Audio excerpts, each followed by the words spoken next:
Hello, welcome back to Math Time with Professor Prime, and I'm your host as always, Professor Prime, and today we're going to talk about math and Life is Strange, an absolutely amazing game that actually surpasses its hype. So, here's how it's going to go. I'm going to talk about Life is Strange. I'm going to talk about its premise. I'm going to talk about its gameplay. I'm going to talk about its story. And I'm going to talk about other elements as well. And I'm going to talk about how math is used in all of these things, right? And how it's actually a focal point. So, with that in mind, spoilers ahead. If you don't care about spoilers or if you've already played the game, you're good. If you want to be extra safe, I can't blame you. And, just keep that in mind. Spoilers ahead. I might say some things, I may not. But yeah. So with that in mind, let's get into it. And again, spoilers ahead. All right. So Life is Strange is an adventure game centered around choice, centered around cause and effect, and like I mentioned, math is a focal point, so it's also centered around math. In particular, chaos theory. Chaos theory itself is not only used in the game but mentioned several times, and to the point where one of the chapters or one of the episodes is actually called chaos theory. So yeah, with that also in mind, you play as Max Caulfield, a photography student at Blackwell Academy, and this game like dives into her friendship with Chloe, and Chloe is a pivotal figure in this game, kicking off the powers that Max gets and later develops further.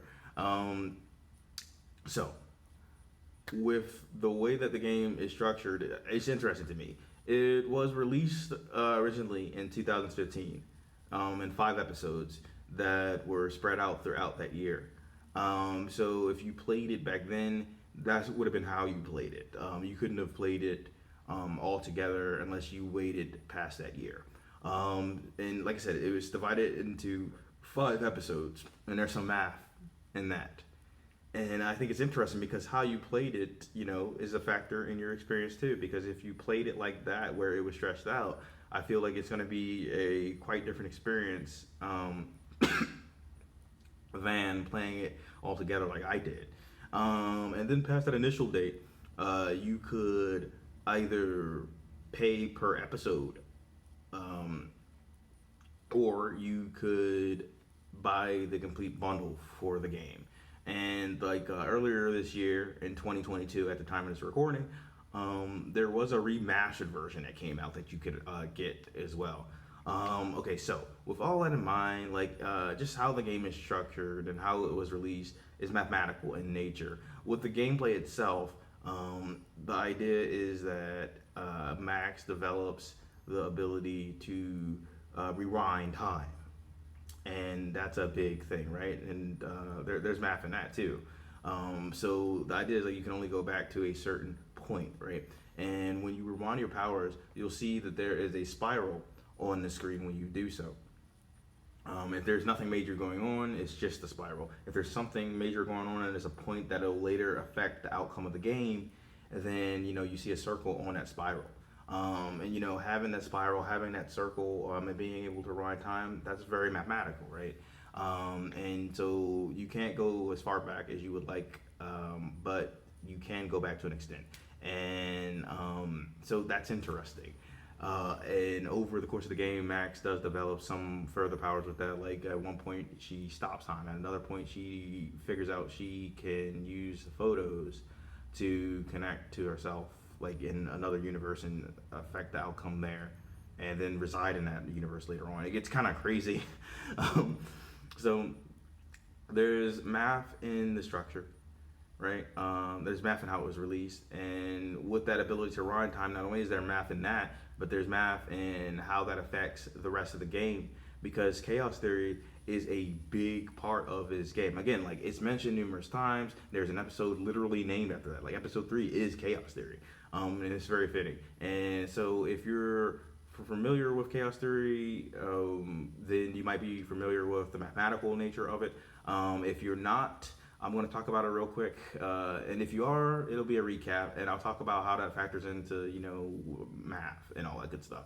or how math factors into that. So the idea of chaos theory, you may have heard it, is the butterfly effect. Is that a small change could have large impact, right? So you can make a decision, small or large, and it could have this immense impact, and you just don't necessarily know what that might lead to. And that's a big part of the game. And so with it, right, math is actually a big part of that. Because, like, so in math, you have the idea of a dynamical system.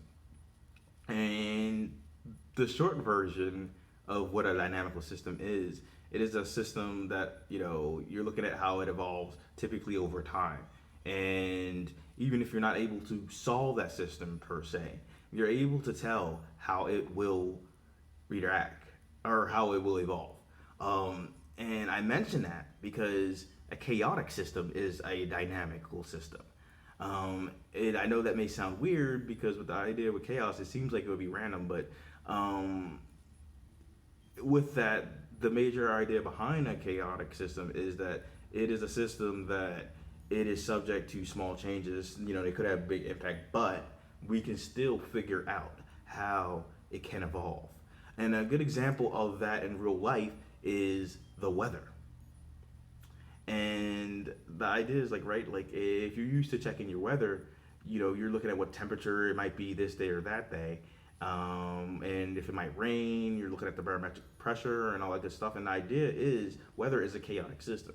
We're looking at predictions, and we're adjusting things as they come up, right? Like when we're keeping track of it throughout the day, we're looking at how it might change. And that's why you might have, the weather on one day be a little bit different than you may have seen before because it's a chaotic system. Something small could happen and it can change.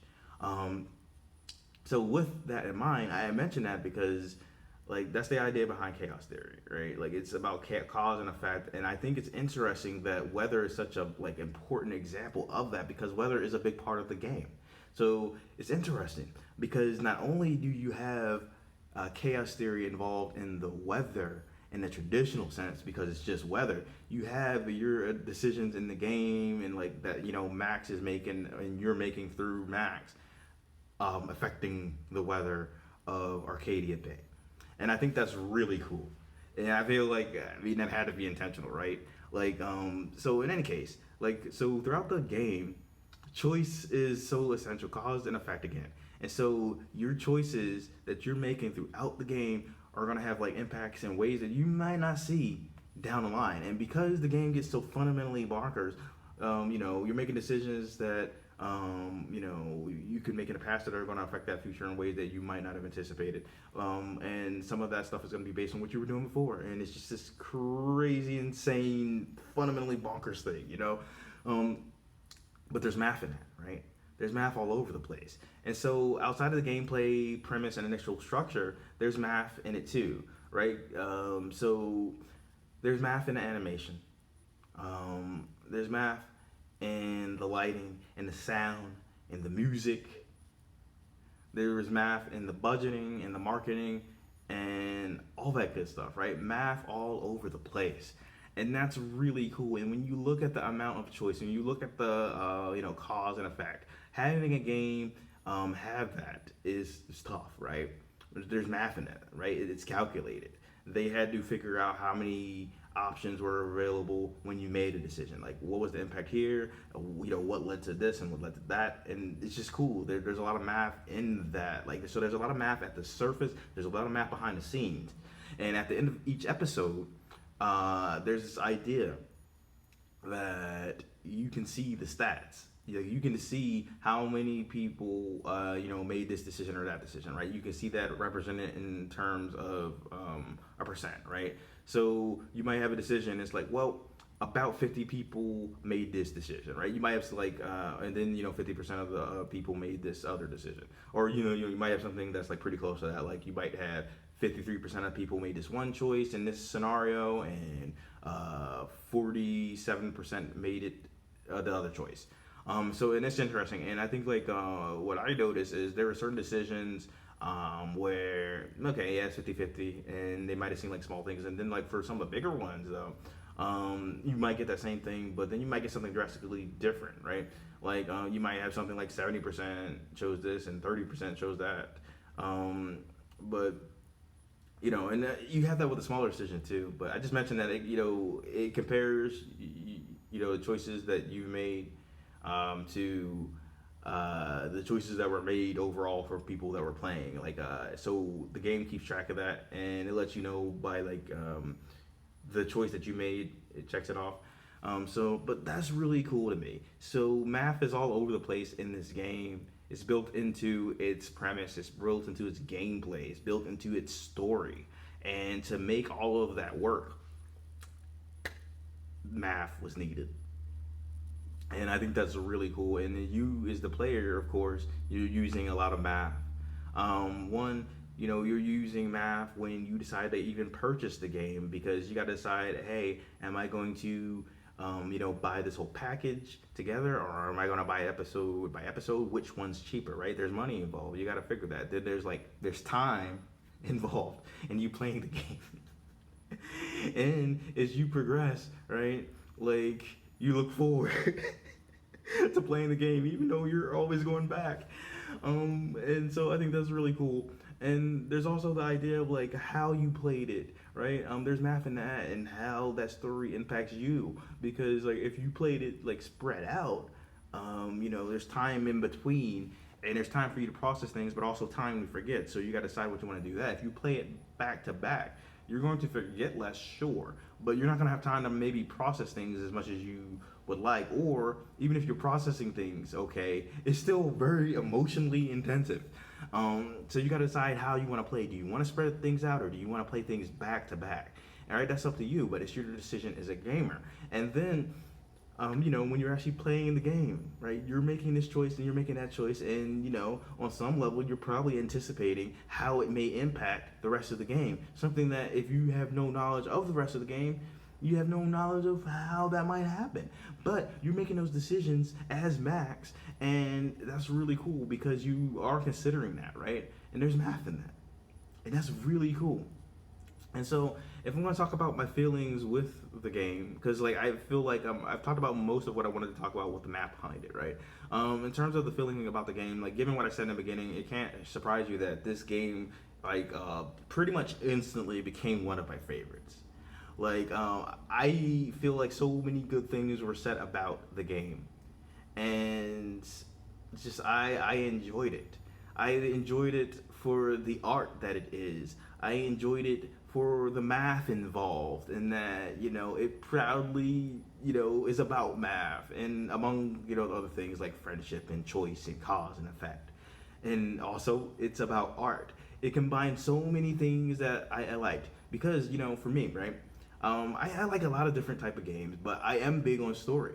So I enjoyed the story in this. I enjoyed that idea of cause and effect. I enjoyed that idea of exploring friendship and exploring human connection and the impact of those things. I enjoyed, again, the math involved. It was on full display, and I dug that. I dug it hard. I enjoyed the art, from the art that is the game itself to it being about art just as much about math, right? And they talk about that connection between math and art, science and art, all that good stuff. And I dug that too. And so it was all together just an amazing game for me, an amazing experience. It kept me guessing. It kept me pondering how I was going to play this, right? And I'm a big fan of that. And of course, it's just like I enjoyed Max as a character. I enjoyed her dynamic with Chloe. I enjoyed exploring a different world and figuring out what you want to do, right? Because like there are some ways where you could play it and like you could be a jerk to people who were jerks, and rightfully so.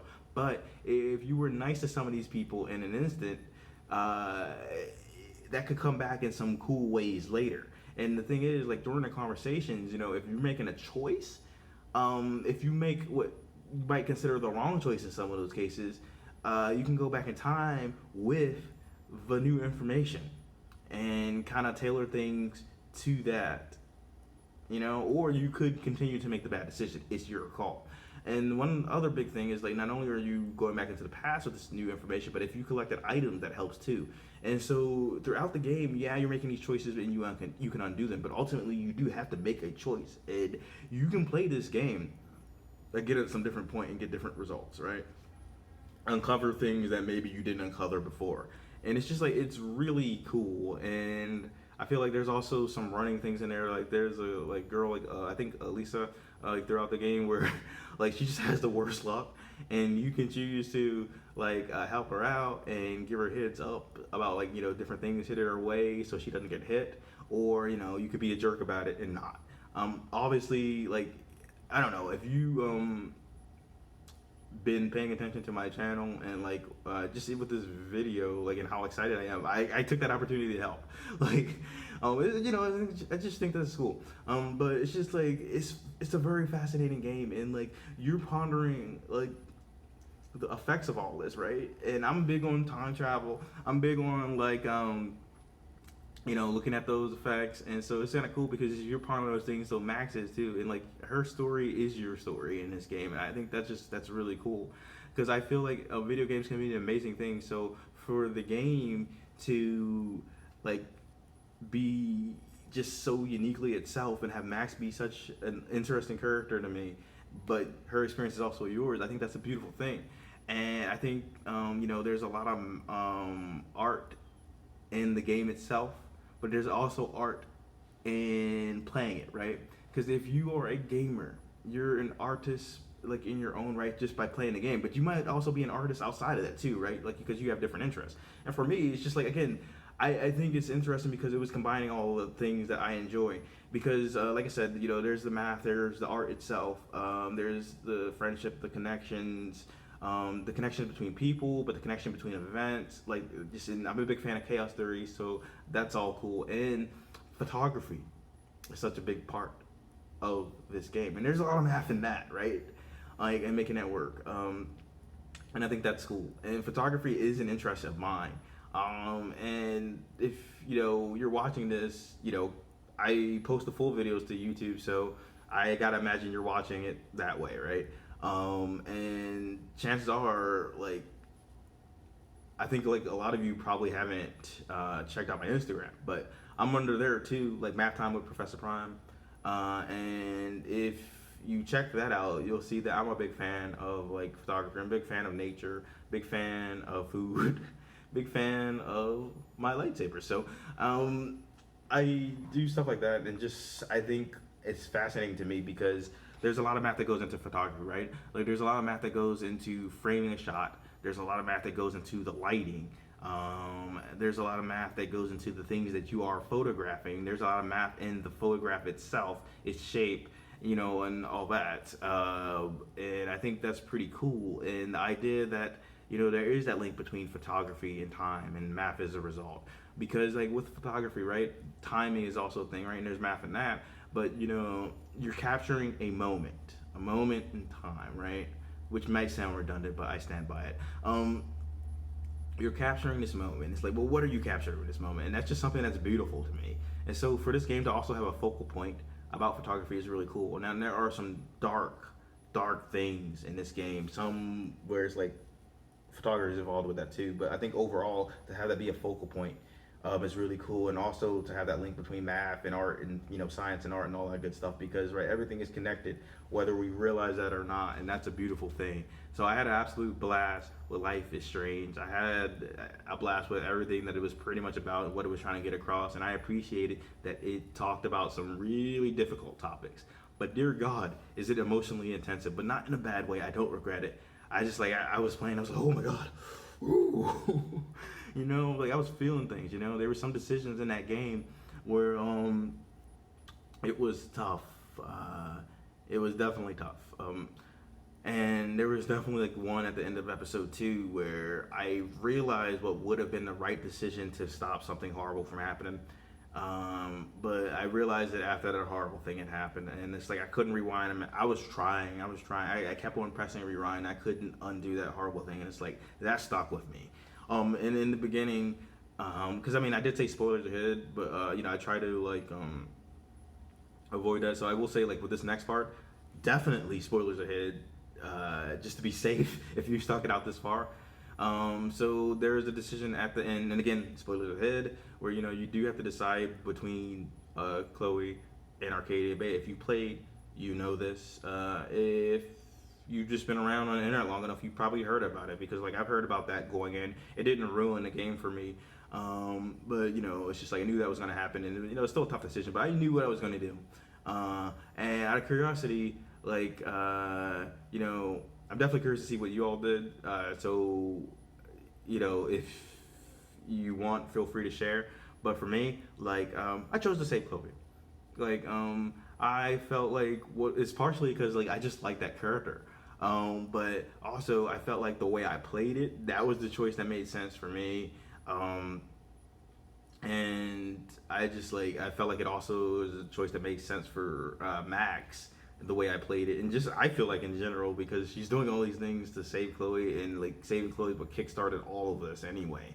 But other people did make the choice to save Arcadia Bay, and it was about 50-50 like when you look at the stats, and I think that was fascinating. Another choice that like I felt like was fascinating, and again it's like I don't know, we're so far into this, but just spoilers. But I mentioned the like big thing at the end, but like another big choice though was the idea to like there's the alternate timeline where like Chloe is paralyzed from the neck down and she's like dying, and she asks you to euthanize her. I could not. And I looked at the stats. That one was about 50-50 as well. It's like, so people are going to play this differently, and they're going to get a drastically different result, I gotta imagine. And each person, they're going to have a unique experience, because like even if you somehow made the exact same decisions as someone else, which I gotta feel is like really hard to do, how those decisions affect you is going to be unique. How you interpret things is going to be unique. Like your experience is going to be unique, and I think that's a beautiful thing. So like yeah, overall I enjoyed the game. It made me feel all the things. It made me think, and I applaud it for what it did. Like it stood out to me, and I feel like it's one of those rare games where not only did it actually live up to the hype, but it surpassed it. And I think like when I was describing the game like on my YouTube channel, on Twitter, on Facebook, all that stuff, like to just people, like I was talking about it as much as I can without spoiling it, which is difficult, but I feel like I was able to talk about how awesome it was without doing that there. But I still feel like it's hard to do it justice. I feel like it's always going to be fundamentally different when you play this sort of thing, right? And you're able to get in and you're able to navigate that plot, navigate the gameplay, but also feel how you feel while you're playing, think what you think while you're playing it. And so I feel like that's all beautiful. I feel like that's all amazing.